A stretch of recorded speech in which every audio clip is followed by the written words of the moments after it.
I'm going to show you a little trick in your designing so that you end up with radial symmetry squares that you're going to print and make all 4 of them create one big radial symmetry. And it's kind of hard to do freehand, but I found this trick that'll help you. I want you to take these 4x4 yellow squares of paper and fold them diagonally, so into a triangle, like that. And then fold it back on itself once, too. Alright, so now we're going to do the design on just one triangle, and then we're going to mimic it or copy it with by transferring it. So I'd like you to kind of give it that radial look, to have at least 2 arcs in there, and one kind of down here towards the corner. You're going to start here in the corner, but let's put another arc, kind of a less severe arc, so it's what do I want to say, smoother arc there.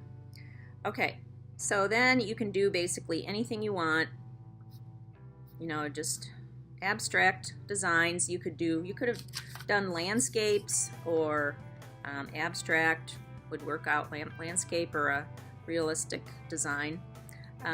Don't do tiny shapes, but fill up the whole area with shapes.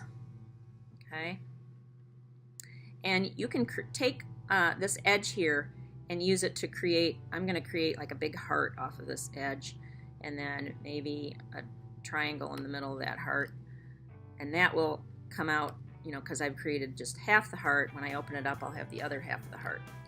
And then maybe I'm going to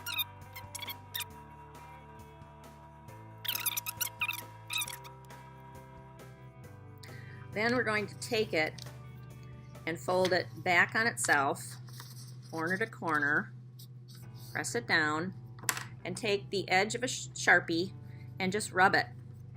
And in order not to like crinkle it up, rub away from yourself at the triangle corners, or hold it down with your fingers if your hands are able.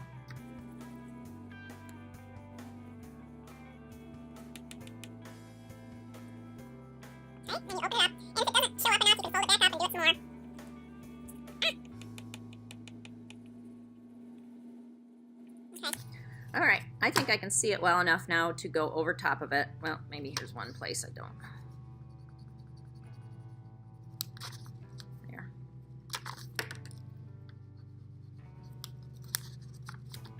Okay, so now I'm going to go over top of it. Alright, and now what I'm going to do is I'm going to take it and put it upside down onto my foam etching. And to keep it from sliding around, I'm going to put paper clips in it. 2 paper clips, I think, is good. And now I'm going to take that Sharpie and go back over and rub.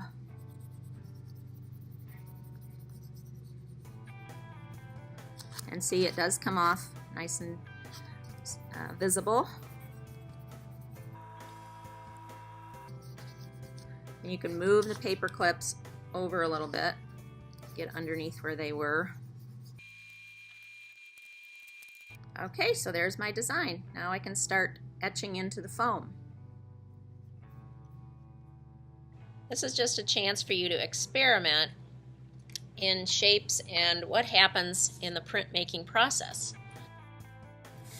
I've got my plate made. Now I'm going to take some acrylic paint and I'm going to roll it out on the mat, make it nice and even. Just a thin layer. Bring it down and spread it around a little bit. You don't have to spread all of the ink. Leave that for the next print. Just get the brayer, this is called a brayer, nice and loaded up with ink. Put my plate over here, and I'm going to roll it with ink. Make sure I cover all the plate. Try to hold it by the edges. Get the paint on it. And lay it down you put your brayer down and press all across every corner and across the middle. Press it down lightly. If you didn't get enough ink, then we can go back and do another test. And that was a little bit too much ink.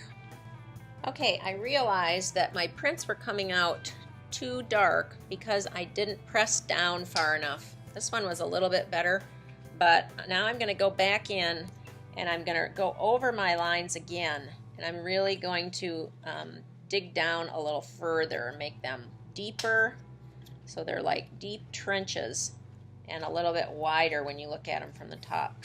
I'd rather that you poked through to the bottom than have you not go down far enough and get the ink clogged in there.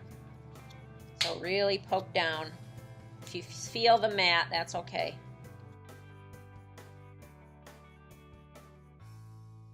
So I've gone over all of my original lines, much deeper, much darker, or much thicker down into the foam, and I'm going to ink it up again.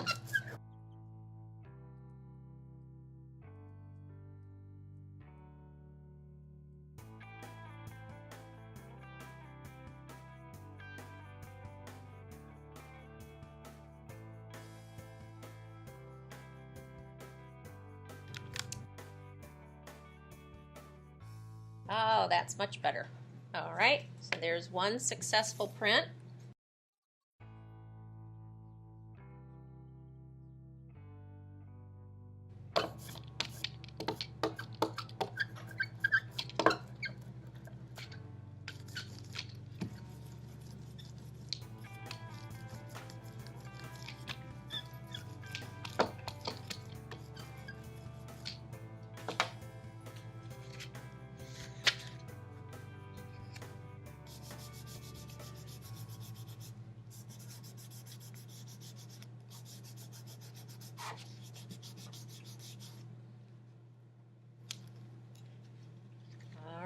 That one looks great.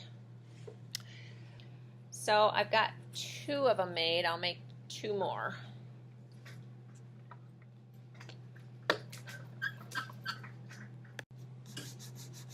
It's okay if you get ink on the back while you're rubbing, because nobody will ever see that when it's glued down. So here's my last one. Oops. I pressed it a little too long and it got a little dry, but that's okay. Part of the paper started to stick to the plate, but that looks good. I'm happy with those 4 right here. And I'm going to arrange them like that. Once I get them on my board, my mounting paper. Each table will get one of these stencils, this piece of red paper, and I want you to put it as close in the middle as you can of the black paper, and then trace around the red stencil with pencil. Okay, that will help you, guide you when you glue it down. Put glue stick all over on the inside of that square. Get it nice and thick.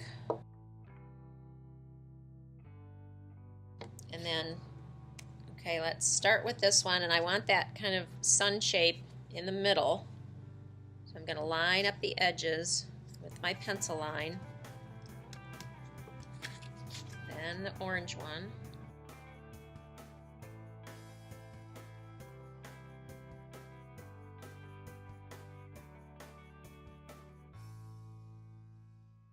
And there we have it.